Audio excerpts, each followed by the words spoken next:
Bienvenue dans Capital Humain. Je suis Magali Siméon, ancienne dirigeante, membre de Comex dans des grands groupes et coach. J'ai vu à quel point les équipes, le capital humain peut transformer une entreprise. Mais la réalité est parfois difficile. Est-ce que vous avez du mal à attirer ou garder les meilleurs talents? Est-ce que vous êtes parfois frustré devant certains départs? Ou est-ce que vous vous demandez combien de vos salariés se lèvent chaque matin avec l'envie de donner le meilleur d'eux-mêmes? Dans ce podcast, nous proposons des histoires inspirantes et vraies, des stratégies concrètes pour transformer votre capital humain en un véritable levier de succès. Alors, est-ce que vous êtes prêt à transformer ou améliorer votre approche? Abonnez-vous et rejoignez-moi chaque semaine pour partager vos défis et célébrer vos succès. Bonjour Nissi. Bonjour Magali. Nissi, est-ce que vous voulez bien vous présenter pour nos auditrices et nos auditeurs? Moi, c'est Nissi Assombo. Alors, je suis actuellement Regional Manager dans une société spécialisée en RH, donc dans un cabinet spécialisé en RH. Et j'ai un profil plutôt, on va dire, RH, donc parce que j'ai travaillé avant comme responsable manager dans plusieurs autres sociétés. D'accord. Et aujourd'hui, on a décidé ensemble qu'on allait plus travailler sur les outils RH et les outils RH qui permettent de rendre les évaluations de fin d'année plus efficaces. Est-ce que déjà, vous pouvez me dire pourquoi pour vous, les évaluations de fin d'année, c'est important ? Pour moi, les évaluations de fin d'année ou les évaluations même tout court sont très importantes parce qu'en fait, l'idée, c'est de faire de ces évaluations-là un véritable moteur ou une véritable opportunité de croissance de l'entreprise. Donc, je me dis, les évaluations peuvent être une véritable opportunité de croissance. Quand je parle de croissance de l'entreprise, donc je vois l'employeur et je vois même l'employé lui-même. Voilà. Et donc, en fait, vous considérez que ces évaluations, ça doit être un temps dans l'entreprise qui est formalisé, avec un résultat qui est formalisé et qui doit permettre de définir quel type de plan d'action? Alors, effectivement, pour moi, ça doit être formalisé, mais ça ne doit pas être, je vais dire, uniforme. C'est-à-dire, je vais m'expliquer, c'est-à-dire qu'on ne doit pas simplement avoir une évaluation de routine en fin d'année, juste pour le bien de le faire, que pour moi ça ne devrait pas être par formalisme ou par routine que de faire ces évaluations-là, ou que ce soit uniforme, c'est-à-dire que l'on ne devrait pas juste attendre la fin de l'année pour faire ces évaluations-là. C'est-à-dire que on a les évaluations qui se font en fin d'année, déjà qu'il y a des préalables, c'est-à-dire que les objectifs doivent être clairement fixés. Et puis, l'on devrait être aligné à la stratégie de l'entreprise. Donc, des objectifs, chacun ne peut pas fixer des objectifs un peu à sa manière. Autre chose, pourquoi je ne dis pas que ça ne doit pas être une routine ou attendre juste la fin de l'année, c'est-à-dire que ça doit être des échanges quotidiens. C'est-à-dire une communication quotidienne. Les évaluations ne sont pas forcément, on attend 12 mois en décembre, en novembre pour faire ces évaluations-là. C'est vraiment à chaque semaine, chaque mois, tous les 2 mois ou même tous les jours, une petite question sur comment ça avance, est-ce que ça marche, est-ce que vous avez besoin de quelque chose, voilà. Donc, on doit garder au fait des échanges réguliers et aussi pour que ce soit vraiment cet outil efficace, les managers de son côté doivent donner des feedbacks constructifs aussi. Parce que sans feedback, ça devient un peu compliqué. C'est-à-dire que on peut poser des questions, mais si de notre côté on donne pas de feedback constructif, c'est un autre problème. Et donc, il y a cet échange régulier qui doit exister. Il y a ces feedbacks constructifs. C'est pourquoi d'ailleurs, moi je propose généralement, un de mes posts, j'en avais parlé aussi, je dis que les managers doivent apprendre à donner des feedbacks constructifs. Donc, il ne suffit pas de donner, parce qu'il y en a ceux-là qui ne savent pas le donner. Donc, il faut même former les managers au feedback constructif. Très important. Et puis, il y a un autre point pour moi, c'est justement, après qu'il y ait eu cette communication-là, c'est aussi permettre, en Afrique, ça se fait pas trop, mais ça se fait quand même, c'est de faire des bilans de compétences des employés. C'est-à-dire à un moment, poser la question aux employés sur leur parcours, leurs aspirations aussi, c'est très important. Toutefois, ça peut aider. L'idée, c'est de rendre ces évaluations-là comme outils efficaces. Donc, ça peut aider aussi également connaître leurs aspirations, connaître quelles sont les autres compétences qu'ils veulent bien acquérir. Parce que l'idée, c'est que l'entreprise doit être durable à la fin. Elle doit être solide, elle doit être performante. Donc, il faut de personnes performantes aussi. Et si je dois ajouter quelque chose, c'est-à-dire autre type d'évaluation, faire aussi des feedbacks 360 degrés aussi, très important. Ne pas s'arrêter à un seul modèle, permettre aussi aux employés eux-mêmes de faire des auto-évaluations pour connaître un peu, avoir un peu le résultat de ces auto-évaluations-là pour connaître un peu leur feedback ou leurs ressentis, leurs visions, leurs pensées. Donc, ça permet que ces évaluations-là deviennent vraiment des outils ou un outil ou une donnée RH très efficace pour la croissance de la société. J'ai essayé de noter au fur et à mesure. Donc, si je reprends depuis le départ, ce que vous décrivez, c'est vraiment un système de pilotage. C'est-à-dire, vous dites, pour définir des objectifs à des individus, il faut qu'on soit au clair sur les objectifs de l'entreprise, déjà.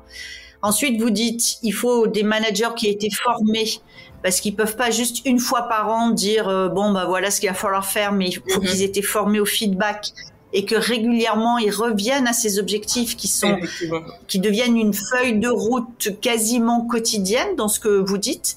Et ce que vous dites aussi, c'est qu'il faut que l'entreprise elle-même organise de la prise de connaissance auprès des salariés avec du 360 ou de l'auto-évaluation, et de manière à ce que finalement ces entretiens d'évaluation, et effectivement vous le dites, c'est plus l'entretien à la fin de l'année, c'est un outil constant dans l'année qui permet de s'assurer que tout le monde est bien aligné avec les objectifs de l'entreprise. C'est comme ça que vous le voyez.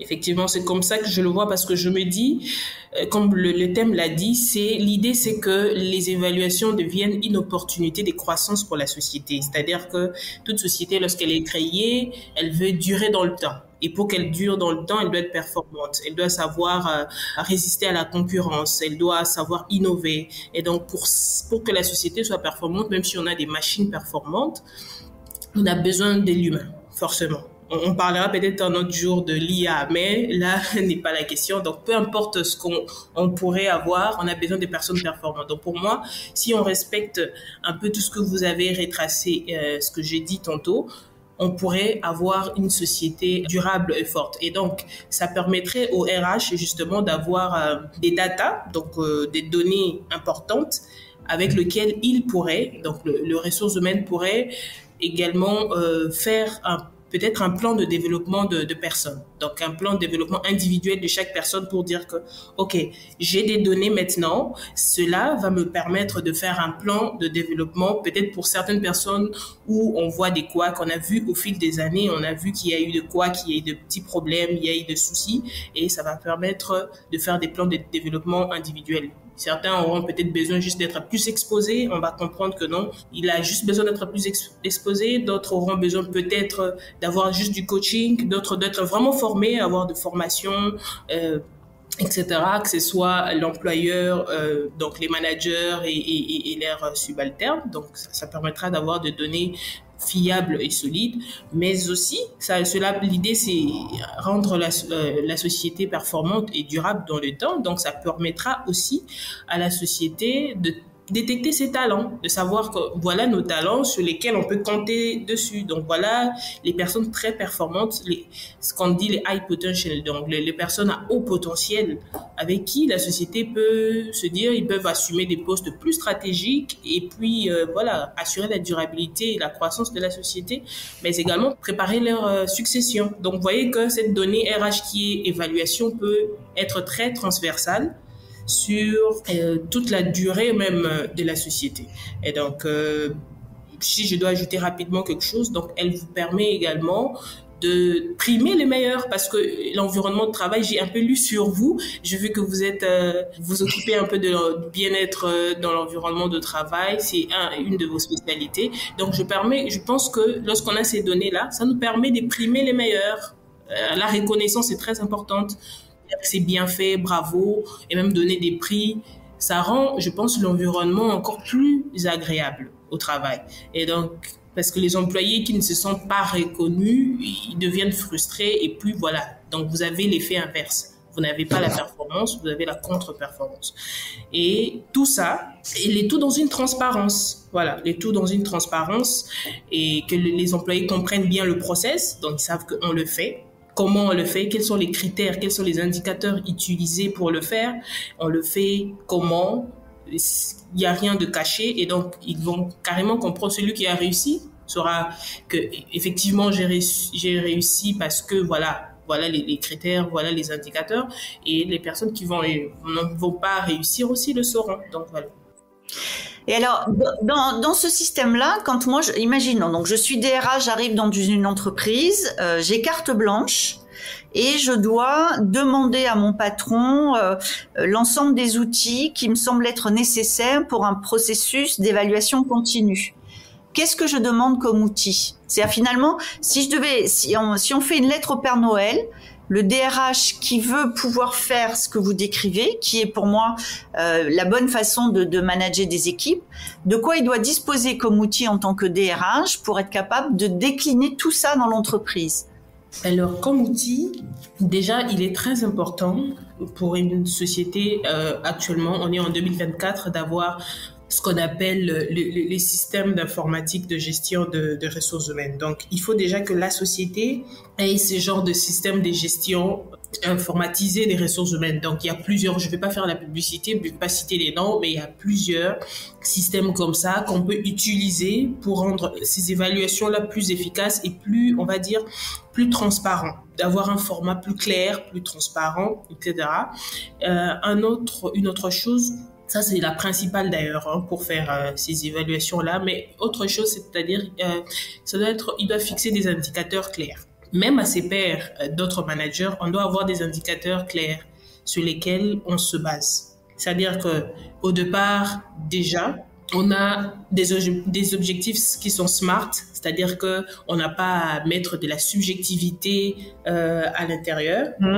Mais aussi, c'est quelqu'un qui doit demander qu'il y ait une communication fluide, une bonne communication au sein de la société. Parce qu'avec une communication fluide, on peut bien passer le message, on peut bien expliquer les choses et les gens vont comprendre. Donc, sans communication fluide, c'est assez difficile. Mais surtout, je vais insister sur la formation des managers parce que les managers, ce sont eux qui sont censés mener ces évaluations-là. Quotidiennement, mensuellement, c'est eux. Enfin, le RH vient en support en réalité.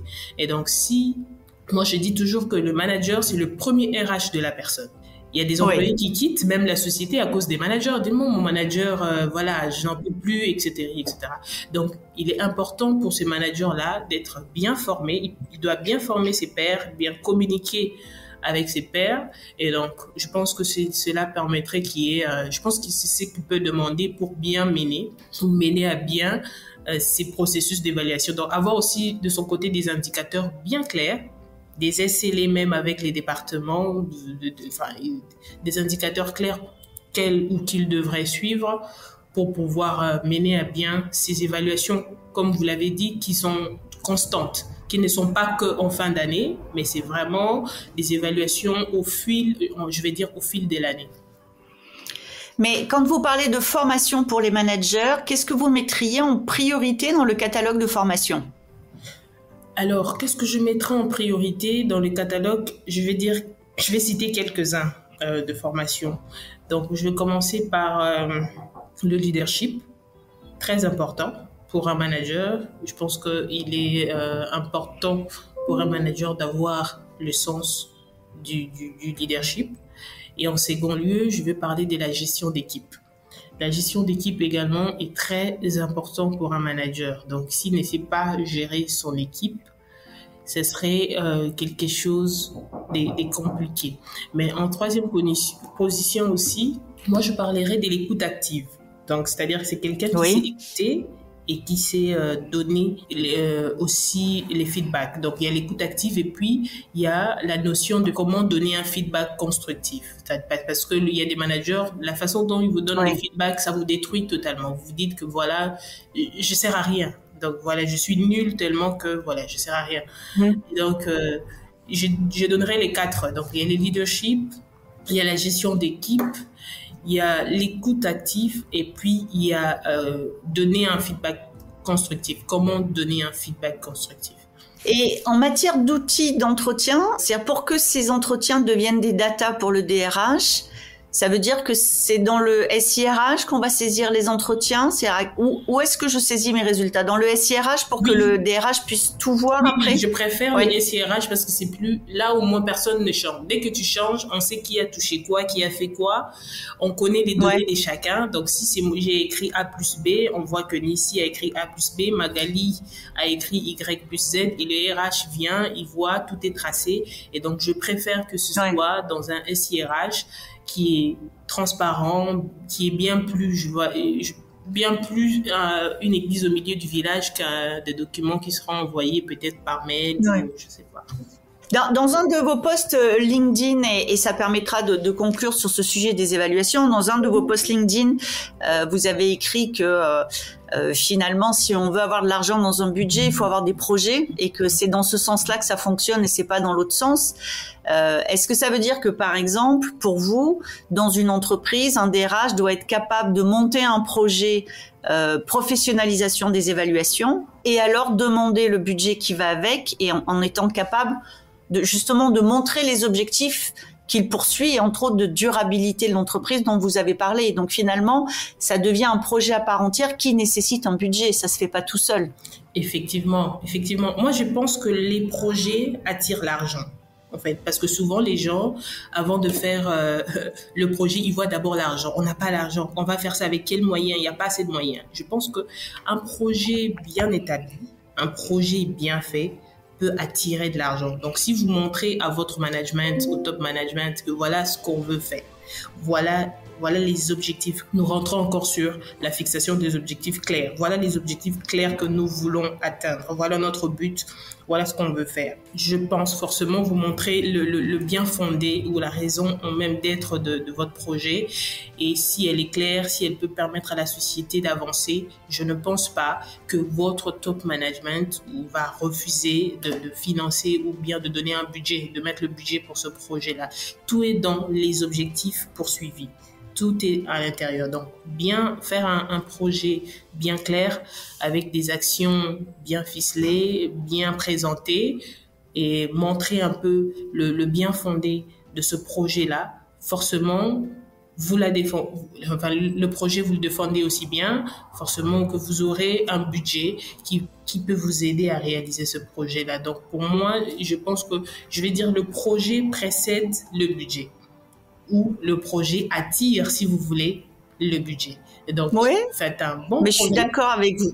Ouais, faites un bon projet, n'attendez pas à avoir de l'argent pour commencer à réfléchir sur le projet. Parce que c'est que les gens font généralement, ils veulent le budget. Donnez-nous d'abord un budget et on va réfléchir sur ce qu'on va en faire. Non, pensez d'abord à ce que vous voulez faire, comment vous voulez le faire, mettez des actions bien précises. C'est quoi votre stratégie déjà ?